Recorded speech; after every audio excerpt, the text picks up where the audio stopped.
내가 내게 진술한 모든 복과 저주가 내게 임함으로 내가 내 하나님 여호와로부터 쫓겨간 모든 나라 가운데서 이 일이 마음에서 기억이 나거든.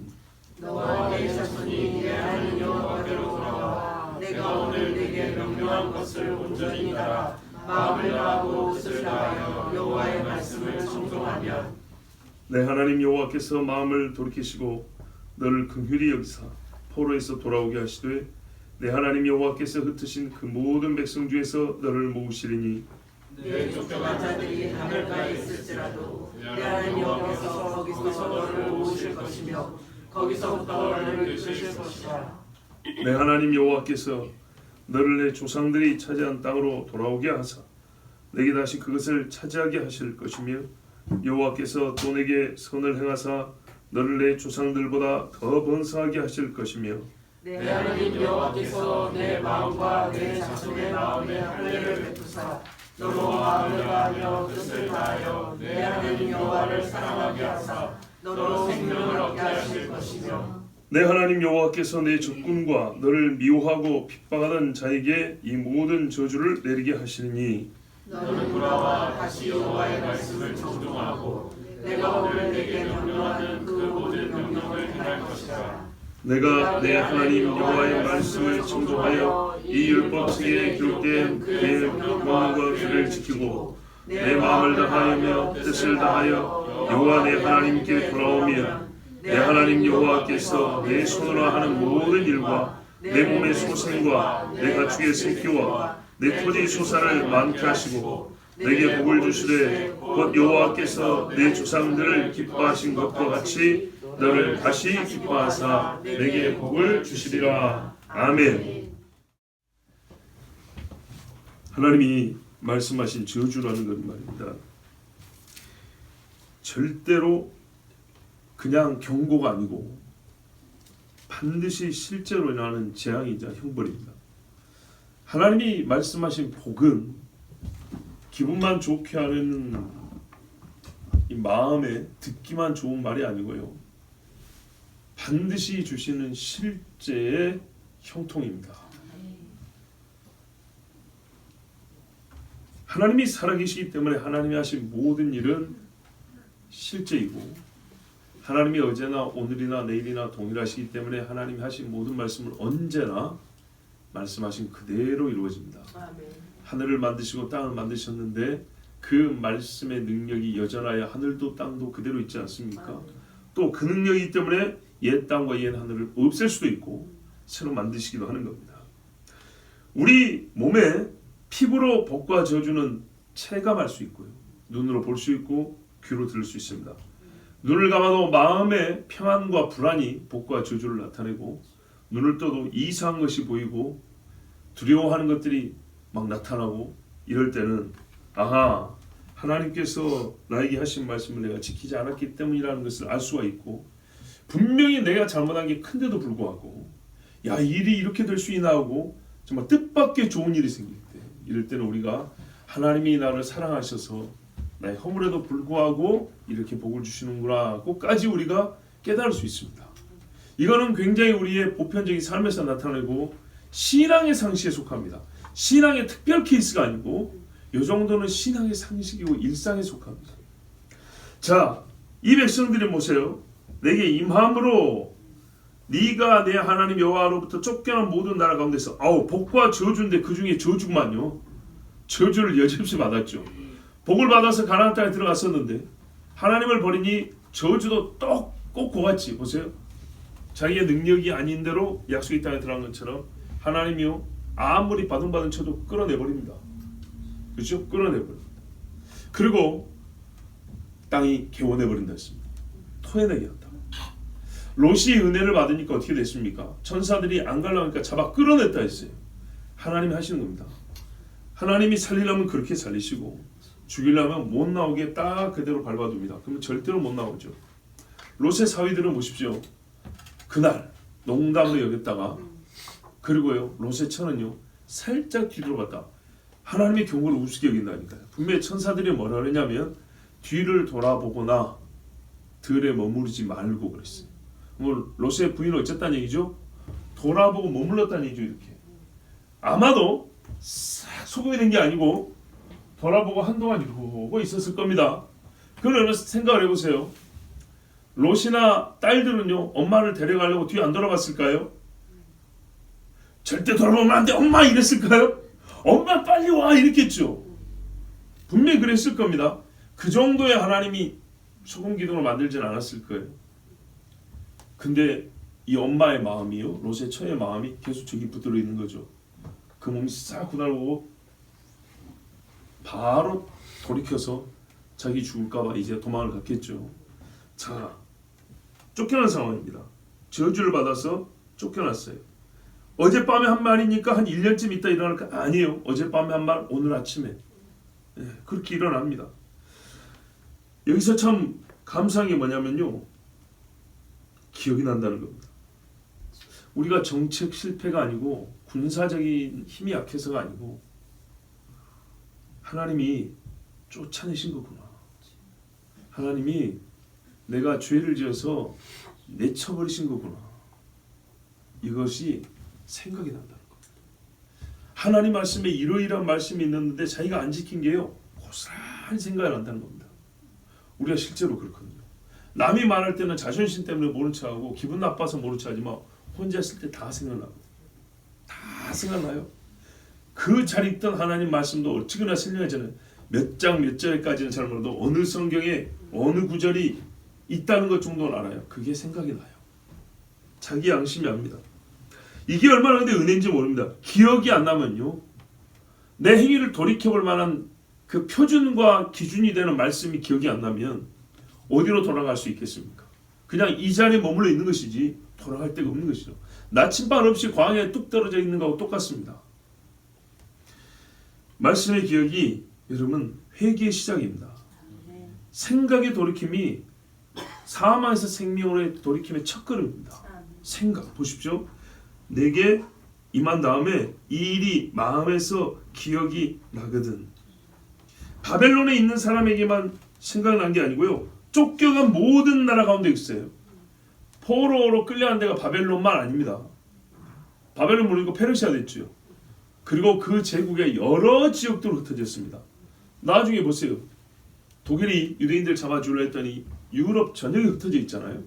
소위 스탄 지역, 구소련 지역에도 얼마나 많이 흩어지는지 모릅니다. 지금도 많이 돌아왔지만 아직도 많이 있습니다. 자, 여러분, 탕자가 어떻게 살게 됐습니까? 첫째, 내가 아버지와 하나님 앞에, 이렇게 하늘과 아버지 앞에 죄를 지었다고 깨달았죠. 그죠? 어떻게 육이 괴로우니까. 그 다음 뭐가 떠올랐어요? 우리 아버지 집에는 먹을 게 얼마나 많은가. 내 하나님 품에 얼마나 먹을 게 많은가.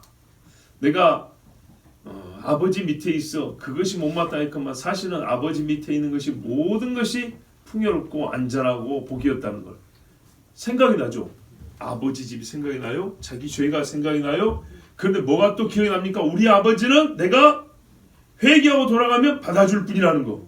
이거 안 믿어지면 갈 수 있어요? 잡아 죽이는 분이라고 생각하면요, 못 가죠. 하나님이요, 우리가 평안할 때뿐만 아니라 죄 짓고 망했을 때도 돌아올 수 있는 우리의 돌아옴의 이 조건들을 다 미리 가르쳐주세요. 지금 이 말씀도 그렇잖아요. 너희가 만약에 팔려가면 어떻게 하고 쫓겨가면 어떻게 하고, 이런 말씀 있죠. 돌아올 수 있는 방법을 미리 가르쳐주세요. 마치 사람이 건강할 때 병 들었을 때 이 약을 먹이시고 어디 아프면 이렇게 치료하시고 미리 가르쳐준 것처럼 하나님 미리 가르쳐줬어요. 얼마나 감사하지. 그게 생각이 난다는 거예요. 이게 생각이 나는 사람에게 어떻게 해요? 회개의 기회가 있는 겁니다. 근데 이것이 모든 쫓겨난 자에게 똑같이 일어나는 일이기 때문에 기회는 균등합니다. 하나님이 누구는 사랑해서 술독에 빠져 있는 자를 구하시고 누구는 안 사랑해서 담배 못 끊게 하시고 그랬나요? 아닙니다. 누구는 1100번 말하고 나는 1099번 말해서 차이가 있나요? 그런 거 아니죠.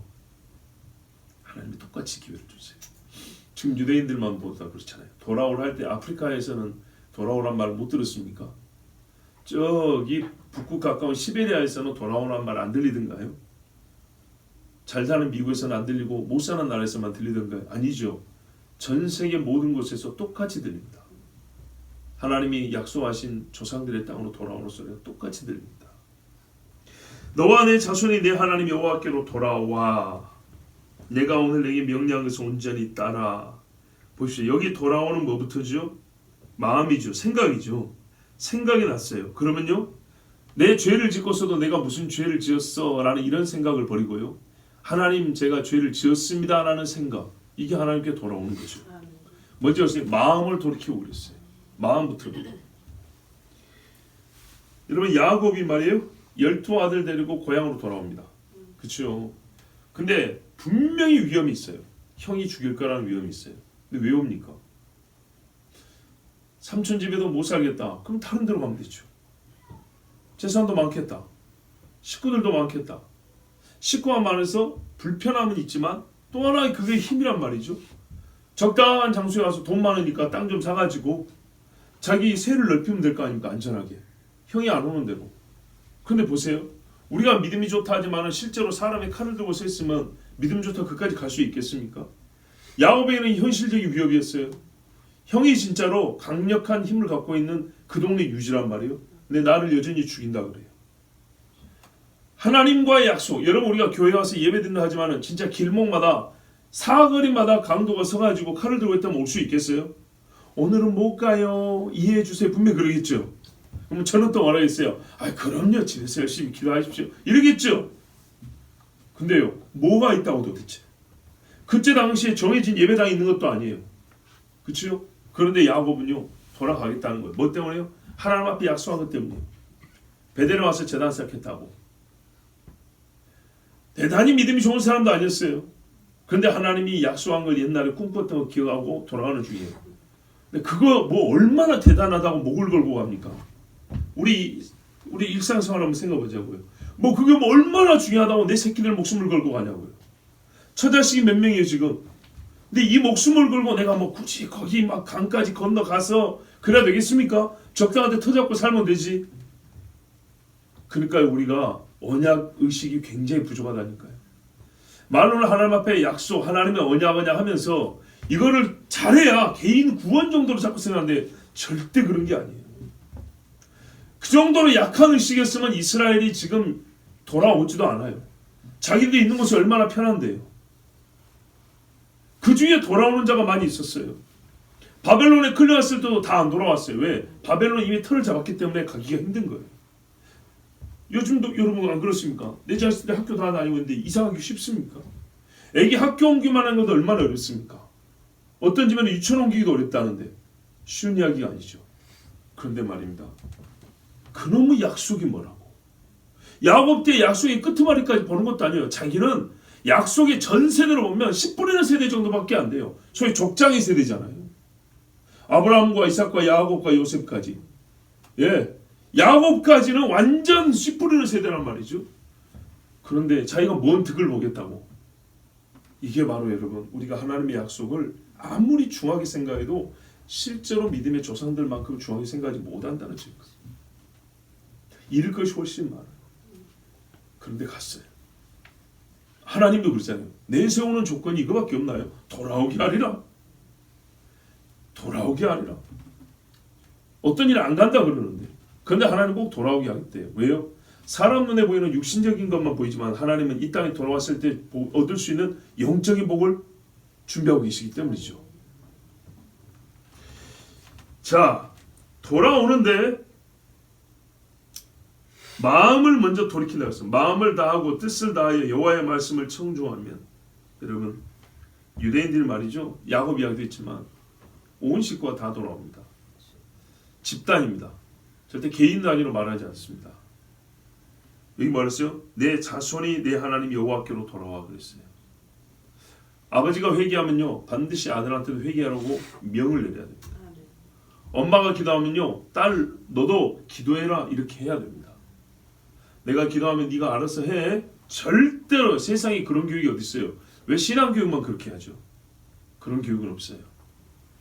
옷을 뒤집어 입으면 벗어서 다시 입힌단 말이에요. 신앙이 거꾸로 돼 있으면 벗어서 다시 입혀야 되는 거예요.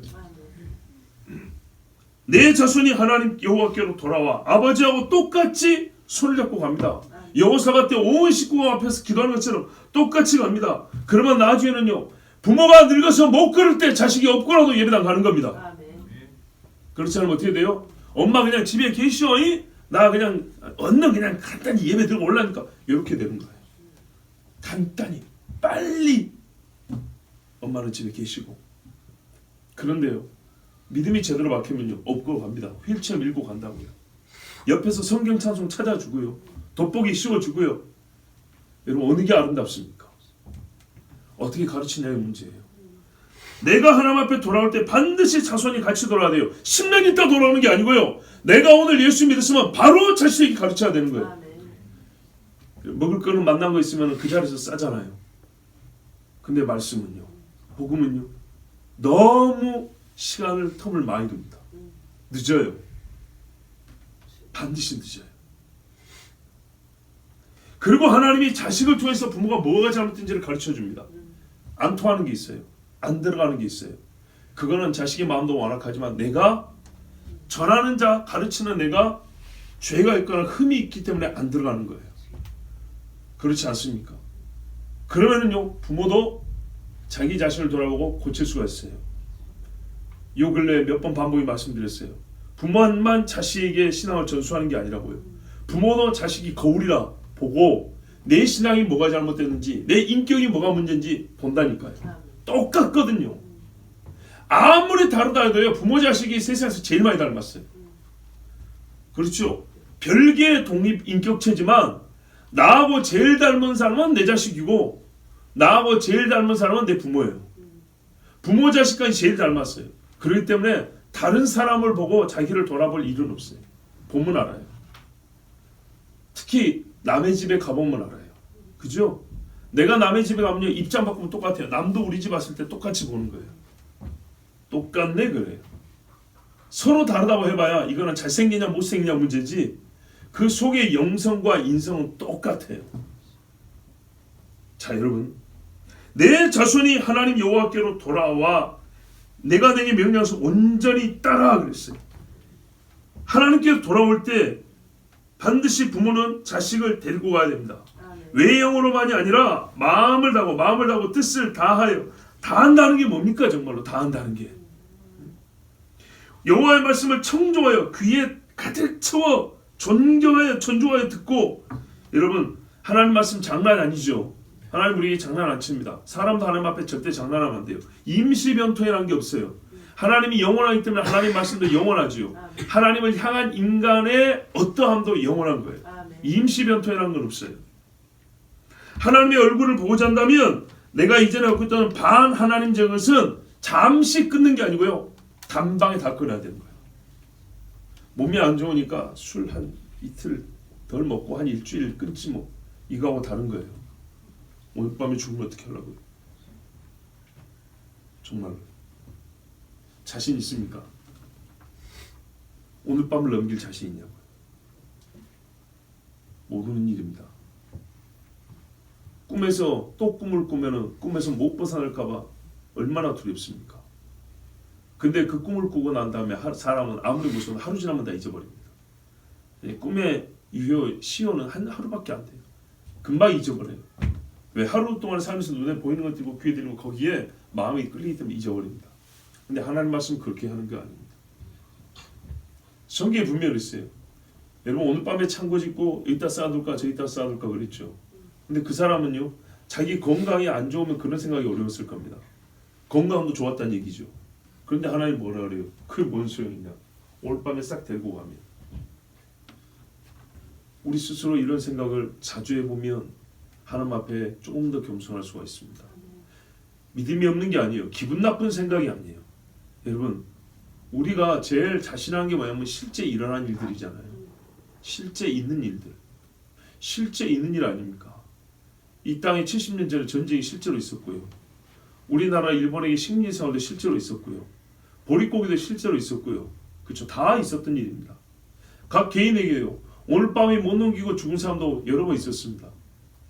우리 교회 와가지고 1년 안 됐었는가? 1년쯤 됐을 때 장례식에 갔는데, 누구 장례식이었냐면 저 와가지고 얼마 안 됐을 때 우리 노예 가입할 때 이제 투표하고 막 했죠. 그때 한 목사님이 오셔가지고 그 회의 진행을 맡아주셨어요. 그 목사님이 밤새 돌아가셨어요. 그때 연세가 70이 됐나 그랬어요. 딱 70쯤 됐어요. 왜? 은퇴한 분이 아니었기 때문에. 근데 본인이 나이가 제일 많다고 그랬거든요. 그런데요, 하룻밤에 돌아가셔버렸어요. 다 놀랬죠. 우리 교회 와가지고 회의 진행하고 얼마 안 돼서 몇 달 있다가 그렇게 돌아가셨어요. 아무리 건강한 사람이라도 모를 일입니다. 제 자신도 말씀드렸잖아요. 벌써 10년도 더 전에 30대 중반밖에 안 됐는데 새벽에 화장실에서 일 보다가 저혈압으로 떨어져가지고 제가 화장실 바닥에 뻗었다는 이야기 했죠. 그때 36살이었어요. 죽을 수 있는 겁니다. 몸을 못 움직이는 상태인데요. 죽을 수 있는 겁니다. 누구라도.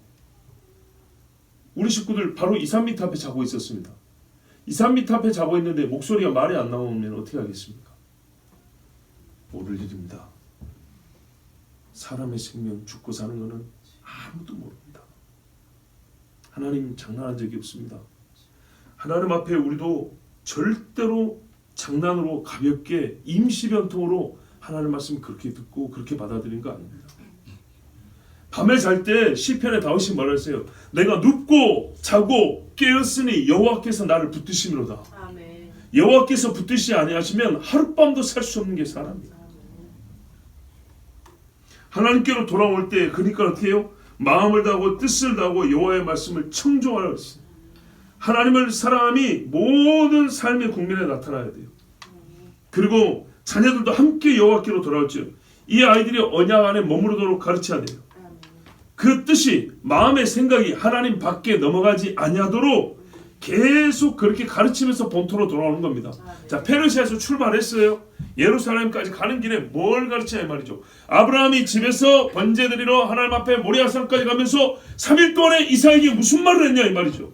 그 대화의 일부분이 나와 있습니다. 그 대화의 일부분이 뭡니까? 끄트머리 왔을 때 했던 대화죠. 아버지, 번제할 양은 어디 있습니까? 나무도 있고 불도 있고 내가 그동안에 아버지가 제사 지내는 거 봤는데 제일 중요한 게 양인데 나머지는 다 준비하신 아버지가 어떻게 양을 준비하려고 가십니까? 이렇게 질문을 했어요. 아이가 평상시에 본 게 그거예요. 제사가 처음이 아니란 말이죠. 그때 아브라함이 뭐라 합니까? 번제할 양은 하나님께서 친히 준비하시리라. 근데 이런 적은 그 전에 못 봤어요. 다 아버지가 세밀히 살펴보고 흠없는 거 제일 좋은 거 갖다 그렇게 바쳤지 이런 식으로 극단적 믿음, 이런 신비적 믿음을 가진 거는 처음이란 말이죠. 근데 이삭이요 그러니까 뭐예요? 의심할 만하죠. 이 의심이란 게요 고민이 되죠. 도대체 무슨 뜻이지? 지금까지 수많은 제사 지는 걸 봤는데 이런 걸 본 적이 없고 우리 아버지가 이렇게 말한 적이 있는데 그러나 분명한 거 뭐예요? 그 속에 사기꾼의 음색이 있지 않아요. 정말로 진실하고 정직하고 믿음의 목소리로 아들에게 말하고 있는 것이 들려진단 말입니다. 그래서 이번에는 다르구나. 분명히 하나님이 양을 준비하는 그런 제사인가 보구나. 우리 아버지하고 하나님하고 그렇게 약속을 하고 오는가 보다. 아니면은 혹 나를 바치려고 하는가? 혹 그렇더라도요. 이삭이 도망을 안 가죠. 끝에 가서 보십시오. 이렇게 같이 나오는 겁니다. 여러분 이거 원하지 않습니까? 같이 기도하자 그러면 예 하고 기도하는 가족 되고 싶지 않습니까? 하나님 말씀 중에 선택하여 지키도 되는 것, 안 지켜도 되는 것, 가중치를 다르게 해서 더 중요한 것, 덜 중요한 것 이런 거 나누지 않습니다. 그렇게 가르치면 안 됩니다. 모든 말씀을 다 믿고 전체로 다 지킴이 나타나야 되고 마음을 다 한다는 것은 어느 한쪽을 떼어놓는다는 게 아니죠. 간 잘라놓고 이쪽으로 놓고 가는 건 아니죠. 다 드려야 돼요. 계명의 일부만 지킨다는 것도 말이 안 됩니다. 여러분 시편 119편에 보면 우리가 잘 아는 말씀이 뭐냐면 9절에서 11절에 청년이 무엇으로 그의 행실을 깨끗게 하리이까 주의 말씀만 지킬 따름이다. 옛날 분에는 주의 말씀을 따라 삼갈 것이니이다. 그랬고 내가 전심으로 주를 찾았사오니 주의 계명에서 떠나지 말게 하소서. 내가 주께 범죄하지 아니하려 하여 주의 말씀을 내 마음에 두었나이다. 주의 말씀을 내 마음에 두었나이다. 청년 이야기입니다. 청년이 내가 하나님 앞에 범죄하지 아니하려고 하나님의 말씀을 마음에 두었답니다. 우리 자식들이요 범죄치 아니하고 자라려면요 하나님의 말씀을 마음에 두는 것이 제일 좋은 방법입니다. 그런데 제가 지금 이 말씀 가운데서 이 뒷부분만 얘기하는 게 앞에가 중요한데 보세요. 행위가 온전하여 여호와의 율법을 따라 행하는 자들은 복이 있으며, 우리 시편 1편에 복 있는 자 있죠. 그것처럼 119편에 뭐라면 행위가 온전하여 여호와의 율법을 따라 행하는 자 복이 있다. 보세요. 여호와의 말씀을 청조하고 온전하게 따라 그랬죠. 분명히 명령을. 그 다음에 2절에 여호와의 증거들을 지키고 전심으로 여호와를 구하는 자 복이 있도다. 참으로 그들은 자 율법을 따라 행하고 증거들을 가지고 전심으로 여호와를 구하는 자 그들은 복이 있는데 그들은 뭘 아느냐? 참으로 그들은 불의를 행하지 아니하고 주의 도를 행하는도다. 주께서 명령하사 주의 법도를 잘 지키게 하셨나이다. 명령을 계속 따라가는 거예요. 청종하는 거예요. 내 길을 굳게 정하사 주의 율례를 지키게 하소서. 이런 마음을 가진 사람은 하나님 앞에 계속 기도도 그렇게 해요. 계속 하나님의 말씀 지키며 살게 해주세요. 살게 해주세요. 내가 주의 모든 계명에 주의할 때는 부끄럽지 아니하리다. 그러니까 이 사람은 항상 하나님의 말씀을 주의해서 살아간다고요. 임시변통이나 농담이 아니에요. 진지하고 진실해요. 유머가 없다는 게 아니고 사람이 헛된 짓을 헛된 말을 안 한다고요. 쭉 가요. 그러니 내가 주의 의로운 판단을 배울 때에는 정직한 마음으로 주께 감사하리다. 계속 하나님의 말씀을 배우고 그 길로 가니까 부끄럽지 아니하고 하나님께 감사하는 생활을 하고 하나님 주신 복을 받잖아요. 쭉 갑니다. 내가 주의 윤회를 지켜리니 나를 아주 버리지 마옵소서. 그래서 하나님이 나를 버리지 아니할 것까지 알아요. 어떤 한 사람이 이렇게 살아요. 이렇게. 그런데요, 이 사람이 청년일 경우에 그 다음에 나올 말씀, 또는 이걸 우리가 확장시키면 내가 이렇게 살 때 내 자식인 청년이 어떻게 되냐고 그 뒤에 나오는 말씀이에요. 청년이 무엇으로 그 행실을 깨끗게 하리까? 주의 말씀만 지켜 따름이니이다. 이게 이 앞에 1절부터 쭉 말씀하실 때 청년에게 있어서도 당연한 결론으로 이렇게 나오는 거예요. 이것을 청년인 자녀를 둔 부모가 이 말씀에 집중하고 주의해서 가르치고, 또한 내가 청년이라면 1절부터 행위 온전하여 여호와 율법을 따라 행하는 자, 이것이 나의 삶이 되게 해야 합니다. 하나님은요 이렇게 해서 이스라엘을 돌이킨다 그랬어요. 이렇게 돌아오게 한다 그랬어요. 아무 생각 없이 오지 않았어요. 사실 바벨론 페르시아에서 돌아올 때도 이 사람들은 자기들이 들고 오는 짐 중에 성전 기구들이 있었어요. 가서 뭐 해야 될지 알고 오는 사람들이었어요. 성전 건물만 짓습니까? 하나님하고 약속대 새롭게 해야 되고요. 절기도 지켜야 되고요. 율법을 다시 필사해야 되고요. 지키면서 가르쳐야 되고, 짐이 이만저만인 게 아니겠어요. 페르시아에서는 먹고 살기만 하면 되고 가끔 모여가지고 촛불 켜놓고 하나님 앞에 기도하면 되는데 이거 돌아가니까 훨씬 더 일이 많아졌어요. 그런데 이를 각오하고 간 사람들이 있어요. 그리고 그 길을 갈 때 온 식구를 데려가잖아요. 몇 달을 가면서 그 자녀들에게 뭘 가르치고 무슨 이야기를 했겠는가 한번 생각해 보십시오. 우리가 교회에 올 때도 마찬가지예요. 5km, 10km, 20km 올 때 서로 간에 나누는 대화 속에 하나님 이야기가 있어야 돼요. 그리고 성전에서 우리 예배당이죠. 하나님께 드린 예배에 관한 이야기, 하나님의 법에 대한 이야기가 우리 속에 있어야 합니다. 특별히 자녀들이 있을 때는 이야기가 아주 중요합니다. 3절에 내 하나님 여호와께서 마음을 돌이키시고 너를 긍휼히 여기사 포로에서 돌아오게 하시되 내 하나님 여호와께서 흩으신 그 모든 백성 중에서 너를 모으신다 그랬습니다. 내 마음이 진실하고 행위가 진짜 변했던 걸 보고 하나님도 어떻게 하냐? 마음을 돌이켜서 긍휼을 막 정말 부어주십니다. 그래서 그곳에서 기도하고 회개하는 걸 보고 이제 때가 됐구나 하고 돌아오는 길을 열어주십니다. 어디에 흩어져 있든지 간에 군사, 정치, 외교, 경제, 대인관계까지 어떤 형편의 상황 속에 있든지 간에 반드시 내려옵니다. 반드시. 그냥 거기서 살면 되는 거 아닌가? 거기서 그냥 하나님이 잘 먹고 잘 살면 되는 거 아니죠. 이 백성은 언약 백성입니다. 이들이 나라를 세우는 정도로 끝난 게 아니고 이들이 나라를 세우는 것에 의하여서 세상 많은 사람들이 하나님이 누군지를 알게 됩니다. 그래서 이스라엘은 반드시 돌아와야 되고, 그리고 그 세워진 나라 가운데서 하나님 앞에 회개하고 돌아오는 것이 있어야 되는 겁니다. 즉 육신의 안위가 아니라 영적인 회복, 열방이 구원 얻을 수 있는 은혜를 베푸시기 위해서 하나님이 이스라엘을 돌이키기 때문에 이스라엘 백성은 반드시 하나님이 불러 모읍니다. 그런데 어떤 사람을 불러 모은다고요? 그 마음이 하나님의 말씀을 청주하고 온전한 자를 불러 모은다 했어요. 그렇지 않으면요 흩어져 있는 겁니다. 실제로 여러분 이스라엘에 돌아오긴 돌아오는데 빨리 돌아온 사람하고 나중 돌아온 사람하고 그들의 말과 인터뷰와 사고방식을 한번 비교해 보세요.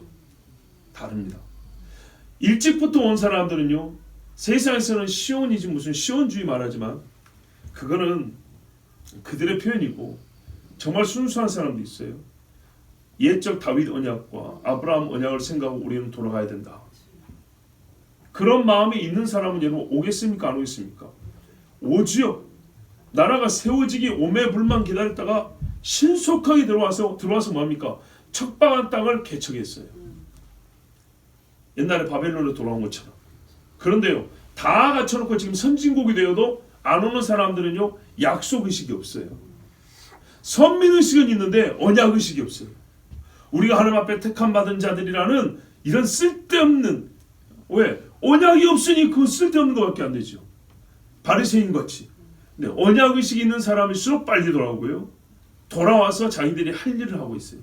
그런데 선민의식만 있는 사람들은 어디 가서 다윗의 별이나 흔들고 있지 하나님 앞에 회개하지도 않고 돌아와서 형제자매를 위하여 수고할 생각을 하지 않아요. 자, 하나님이 돌아옵니다. 마음을 돌이킨 자부터 먼저 돌아오게 합니다. 그 쫓겨난 자들이 4절 보세요. 하늘가에 있어도 세상 가장 변두리에 있어도 소위 우리 인간의 눈으로 볼 때 하늘과 제일 가까운 곳이란 어딜까요? 고지대죠. 고지대. 예. 자 산꼭대기까지 끌려가지고 종사를 할지라도 거기서부터 데려옵니다. 자 극지방에서도 데리고 옵니다. 그 말은 무슨 말입니까? 그곳에 있는 자들에게도 하나님의 말씀이 들려진다는 얘기죠. 들려진다고. 자 때가 되었다 돌아가자 소리가 꼭대기에서 들리고 바다 밑에서 있어도 들리고 하나님이 다 듣게 해줍니다. 그렇다면 여러분 예수 그리스도의 이름을 듣지 못하는 자들, 하나님의 언약의 말씀을 듣지 못하는 자들 자꾸 그런 것에 대하여 의문을 가질 필요는 없어요. 사람이 안 들은 것이지 하나님이 안 들려준 게 아닙니다. 먼 곳에 있는 자들이 우리 1절 말씀 생각하면 어떻게 해요? 생각나게 한다는 겁니다. 예, 아무리 생활이 어려운 형편에 있어도 하나님이 우리 조상이 이런 말씀 하셨지 떠오르게 한다는 얘기입니다. 그걸 무시하는 것이 사람의 생각이고 마음인 것이지 하나님은 반드시 그 일이 기억나고 생각나게 해서 그곳에서 엎드려 기도하고 회개할 기회를 줍니다. 그 누구지? 꼭 그분인지는 잘 모르겠는데 혼혈된 어떤 목사님 있잖아요. 저 세브란스 병원의 그 목사님인지 누군지 저도 옛날에 들었고 확실하지 않은데 하여튼 아버지가 선교사님이었고 어머니가 외국 사람이고 아버지가 한국 사람인가 하여튼 뭐 그래가지고 어떤 목사님이 그 혼혈 때문에 옛날에 한국에 살면서 굉장히 곤욕을 많이 치렀다 그래요. 그래서 아버지 목사님에 대한 그 좋지 않은 마음이 있고 그랬다 그랬어요. 이렇게 어머니가 서양 분이고 아버지가 한국 사람 목사님이고 아마 그런 걸로 알고 있네요. 그런데 본인이 이제 미국 가서 공부하고 했는데 아버지가 이제 연세가 많이 드셔가지고 오셨어요. 아버지와 관계가 별로 안 좋아요. 아버지가 잘못한 게 아니라 아들이 아버지를 이해를 못한 거예요. 예. 소위 요즘 말로 어릴 때 상처가 커가지고 그랬는데 할 수 없이 같이 호텔 방에서 하룻밤 자게 됐다는 거예요. 별로 살갑지 않은 아버지랑 둘이서 맨날 신앙생활 똑바로 못한다고 야단해주는 그 아버지랑 둘이 자게 됐는데 새벽에 일어나 보니까 아버지가 안 계시더라는 거예요. 그래서 이 어른이 화장실을 갔나. 근데 화장실에서 혹시 안 나오니까 쓰러졌나 걱정이 돼가지고 꼼꼼히 봤다는 거예요. 거기서 이 아들이 오열을 하고 쓰러졌답니다. 아들 깰까봐 아버지가 화장실 바닥에서 무릎 꿇고 기도하고 있더래요. 오랜만에 아버지가 아들하고 함께 자는데 이제 본인은 늙었잖아요. 이 아들을 하나님 그 마음을 돌이켜달라고 아버지가 거기 호텔 화장실 바닥에 무릎 꿇고 기도를 하고 있는데 그것을 이 아들이 본 거예요. 그래서 자기가 잘못 생각한 모든 것들과 자기가 품었던 이 악한 생각들을 하나님 앞에 회개하고 그 자리에서 아버지하고 하나 되고 돌이킨 이야기 그 이제 간증하는 거예요. 그걸 들어봤어요. 여러분 하나님이요 어느 곳에 있든지 반드시 기회를 줘요. 그 기회를 놓치는 사람은 어리석은 사람이고 그 기회는요 사람이 충분히 하나님 앞에 돌아설 만큼 넉넉한 기회가 됩니다. 성령의 바람이 실어나는 하나님의 말씀은 못 가는 것이 없고 들려지지 않는 것이 없습니다. 느헤미야는요 모세의 말씀을 기억해서 기도했어요. 그리고 본인이 이 연의 성취를 위하여 쓰임받기를 구하였어요. 느헤미야 1장 1절을 보면 옛적에 주께서 주의 종 모세에게 명령하여 이르시되 만일 왔으니 만일 너희가 범죄하면 내가 너희를 여러 나라 가운데 흩을 것이요 만일 내게로 돌아와 내 계명을 지켜 행하면 너희 쫓긴 자가 하늘 끝에 있을지라도 내가 거기서부터 그들을 모아 내 이름을 두르고 택한 곳에 돌아오게 하리라 하신 말씀을 이제 청하건대 기억하옵소서. 본인이 기억했죠. 기억이 난다는 거예요. 페르시아에서 태어난 사람이에요. 느헤미야는. 근데 거기 쪼가리로 전해진 율법을 읽었어요. 나라가 망한 지가 벌써 100년이 넘었어요. 느헤미야 때는. 그런데 말입니다.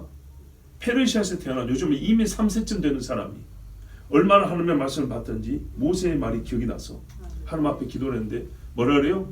내가 기억하고 하나님 앞에 기도하니 하나님도 기억하시고 당연히 기억하고 있죠. 네, 하나님도 기억하시고 이제 돌이켜 주십시오 그랬어요. 그럼 뭐 어떻게 해요? 그러면 내가 누구를 보낼까 할 때 어떻게 해야 되죠? 네, 제가 여기 있습니다. 이렇게 되는 거죠. 자기를 각오하고 기도한 거예요. 이들은 주께서 일찍이 큰 권능과 강한 손으로 구속하신 주의 종들이요 주의 백성이니이다. 주여 구하오니 귀를 기울이사 종의 기도와 주의 이름을 경외하기를 기뻐하는 종들의 기도를 들으시고 자기만 기도한 게 아니고 많은 사람이 기도하고 있었어요. 소위 부흥의 분위기라는 게 이런 겁니다. 오늘 종이 형통하여 이 사람 앞에서 은혜를 입게 하옵소서 하였나니 그때 내가 왕의 술관이 되었느냐. 에스더야 네가 왕비가 된 것이 이때를 위함인지 누가 알겠냐 했더니 느헤미야는 깨달았죠. 하나님이 이때를 위하여 내가 이 자리에 서게 하셨구나. 왜냐하면요 허락을 왕에게 받아야 되는데 권력의 문제 아니라 왕과의 신뢰와 친근하면서 친밀성에서 이 허락이 나오는 거거든요. 옛날에 에스더가 무슨 권력이 있었어요? 사랑에 호소했다 그랬죠. 예, 그런 것처럼 말입니다. 느헤미야가 공적 권한은 술관하는 자원요 무력을 행사하는 자리가 아니에요. 왕에 가까이서 친구의 자리지. 그런데 무력을 행사하는 것보다 훨씬 더 이 자리가 더 나았어요. 이때는 왕의 허락을 받는 데는. 그래서 깨닫고 하나님이 나를 통하여 이 많은 무리들과 함께 돌아가서 다시 성벽을 세울 수 있기를 이거 간구하게 됐어요. 근데 오늘 말씀을 생각하고 기도했다고 그랬어요. 하나님의 말씀이 생각나고 능력은 말씀이 있어요. 역시 이사야 49장에 보면요 오늘 여기 신명기지 않습니까? 근데 이사야 49장에 5절부터 10절까지만 한번 읽어보겠습니다. 여러분 찾아보시면 되겠습니다. 이제 여호와께서 말씀하시나니 그는 태에서부터 나를 그의 종으로 지으신 이시요 야곱을 그에게로 돌아오게 하시는 이시니 이스라엘이 그에게로 모이는도다. 이 사람이 누구죠? 하나님이 나를 그의 종으로 삼아하셔가지고 옛적에 말씀하신 이스라엘을 모으시는 일을 한다는 거예요. 그럼 내가 누굽니까? 이스라엘 아니죠. 이스라엘 때 이런 일이 안 일어났으니까. 그러므로 내가 여호와 보시기에 영화롭게 되었으며 나의 하나님은 나의 힘이 되셨도다. 그가 이르시되 네가 나의 종이 되어 야곱의 지파들을 일으키며 이스라엘 중에 보존된 자를 돌아오게 할 것은 매우 쉬운 일이라. 내가 또 너를 이방의 빛으로 삼아 이방의 빛 둘 사람 중에 하나는 예수님 아니면 바울이네요. 우리 시장에 가면 이방의 빛으로 두 사람이 언급이 되거든요. 나의 구원을 베풀어서 땅 끝까지 이르게 하리라. 아까 하늘 끝이라도 데리고 온다 했는데 이스라엘의 구속자 이스라엘의 거룩하신 항상 이 말이 나와요. 이스라엘의 구속자 여호와께서 사람에게 멸시를 당하는 자 백성에게 미움을 받는 자 관원들에게 종이 된 자에게 이같이 이르시되 이 사람이 누구예요? 이 사람 왕들이 보고 일어서며 고관들이 경배하리니 종이었는데 나중에 경배한대요. 이는 이스라엘의 거룩하신 이 신실하신 여호와 그가 너를 택하였습니다. 하나님이 이 사람을 택해서 이스라엘을 구원한다. 이 사람 이제 여러분 압축되죠. 누군지 여호와께서 이같이 이르시되 은혜의 때가 내가 네게 응답하였고 구원의 날에 내가 너를 도왔도다.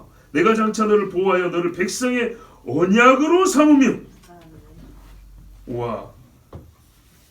나라를 어떻게 합니까? 일으켜 그들에게 그 황무했던 땅을 기업으로 상속하게 하리라. 내가 잡혀있는 자에게 이르기를 나오라 하며 흑암에 있는 자에게 나타나라 하리라. 그들이 길에서 먹겠고 모든 헐벗은 산에도 그들의 풀밭이 있을 것인즉 그들이 줄이거나 목마르지 아니할 것이며 더위와 볕이 그들을 상하지 아니하리니 이는 그들을 긍휼히 여기는 이가 그들을 이끌되 샘물 근원으로 인도할 것입니다. 굉장히 상징적인 표현들이 많죠.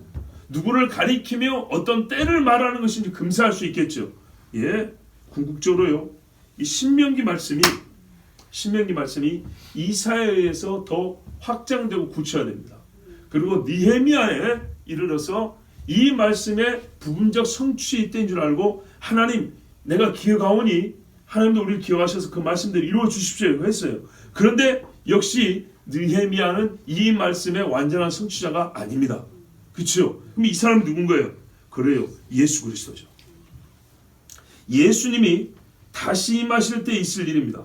그러니까는 이 모세의 말씀의 완성의 조건은요. 완성의 조건은 결국 그리스도 예수입니다. 근데 그리스도 예수가 이 완성의 조건인데 어떤 의미에서 완성의 조건이냐면 보세요. 마지막에 와서 일을 성취하죠. 이거는 거두는 일이에요.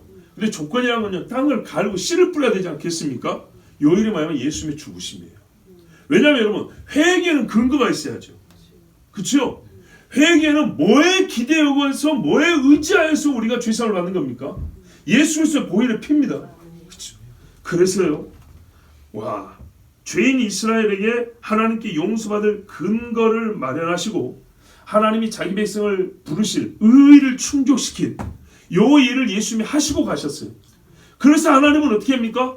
그 뒤부터 계속 이 백성을 모은 일을 하시는데 예수님이 이제 와가지고 자 이제 낫을 됩니다. 아버지 다 모읍니다. 근데 안 돼 이러지 않는다고요. 조건이 있어. 근데 그 조건 처음 오셨을 때 이루고 가셨다 이 말입니다.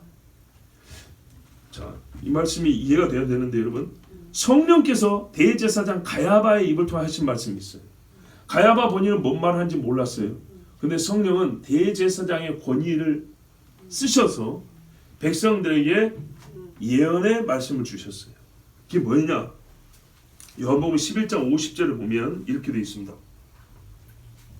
한 사람이 백성을 위하여 죽어서 온 민족이 망하지 않게 되는 것이 너희에게 유익한 줄을 생각하지 아니하는도다. 한 사람이 죽으면 온 백성이 망하지 않고 산답니다. 그런데 여러분 이 말은요 예수 죽여서 우리가 살자라는 말로 통했지만 엄밀히 말하면 예수님 안 죽여도 그들 안 망합니다. 왜요? 로마가 예수님 죽이게 내놓으라 그랬습니까?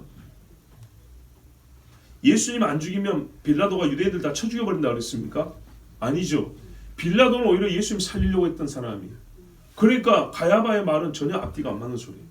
아니 로마가 언제 예수를 안 내놓으면 유대인을 다 죽인다고 했나? 예수 안 죽이면 예수를 숨겨두면 예루살렘에 있는 사람들 다 죽인다고 했습니까? 그런 적이 없습니다. 그런 적이 없기 때문에 가야바의 말은 당시의 현실과도 안 맞는 말입니다. 이걸 어떻게 해석해야 되나요? 예수가 죽어서 우리가 다 살 수 있다는 말은 그때 현실에 안 맞는 이야기인데 전혀 반대 이야기인데 우리가 이걸 어떻게 해석해야 되나요? 이 말은 스스로 함이 아니요 그 해의 대제사장이므로 예수께서 그 민족을 위하시고 또 그 다음에요 그 민족만 위할 뿐 아니라 흩어진 하나님의 자녀를 모아 하나가 되게 하기 위하여 죽으실 것을 미리 말함이로라. 자기가 뭔 말인지 몰라요. 이런 깊은 의미 몰라요. 근데 성령께서 가야바에게 하게 하신 말씀의 뜻은 이거였다는 거예요.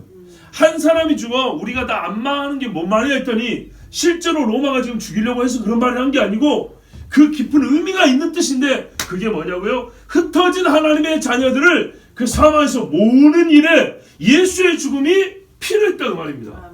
이건 누가 정한 거예요? 로마가 정했어요? 유대인이 정했어요? 하나님이 정한 거죠. 그러니까요 하나님이 이렇게 정하신 것은 이사야에게 말씀하신 것이고 이것이 바로 가야바의 입을 통해서도 나타나게 된 겁니다.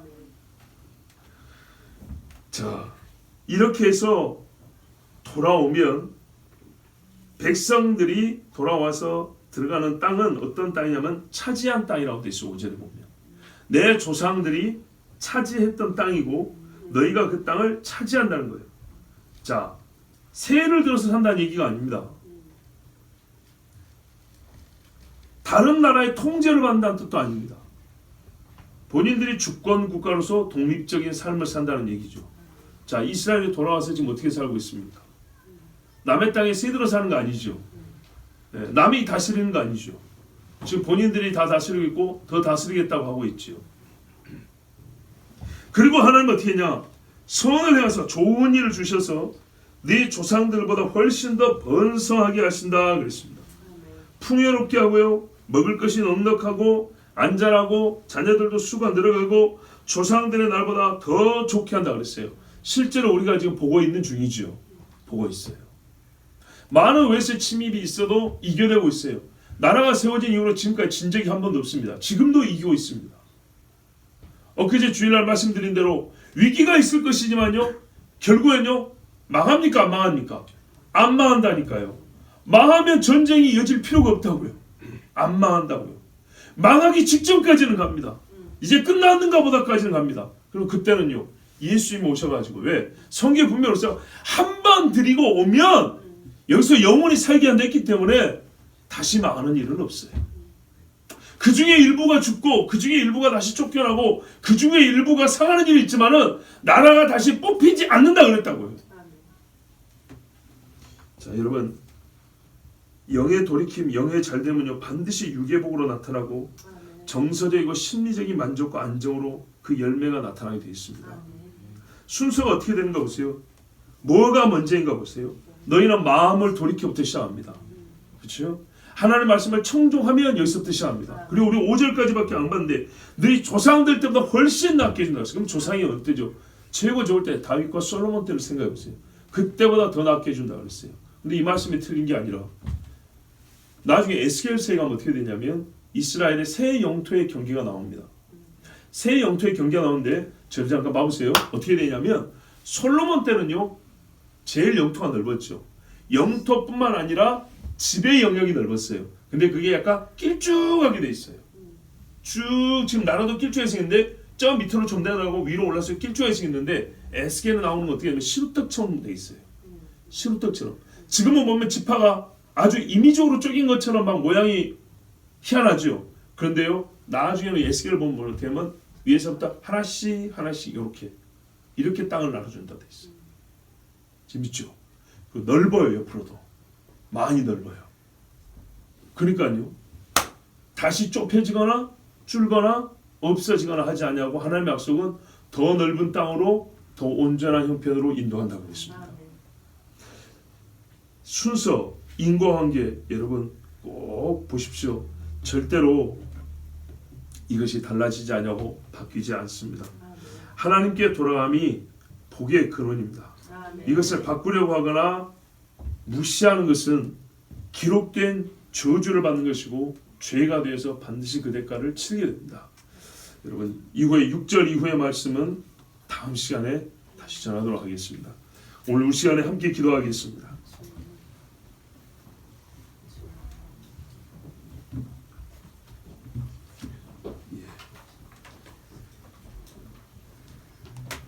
하나님이요 역사의 주관자 되시고 이스라엘에게 하신 약속을 반드시 이루십니다. 우리에게 하신 말씀도 반드시 이루십니다. 우리가 이 장래의 약속을, 이 장래의 말씀을 믿고 지금 해야 할 일은 그러면 하나님 앞에 마음을 다하고 뜻을 다하고 주께로 돌이키는 것입니다.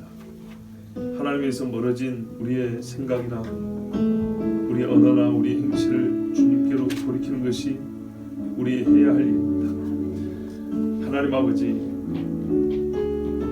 정말 사람 힘으로 되지 않습니다.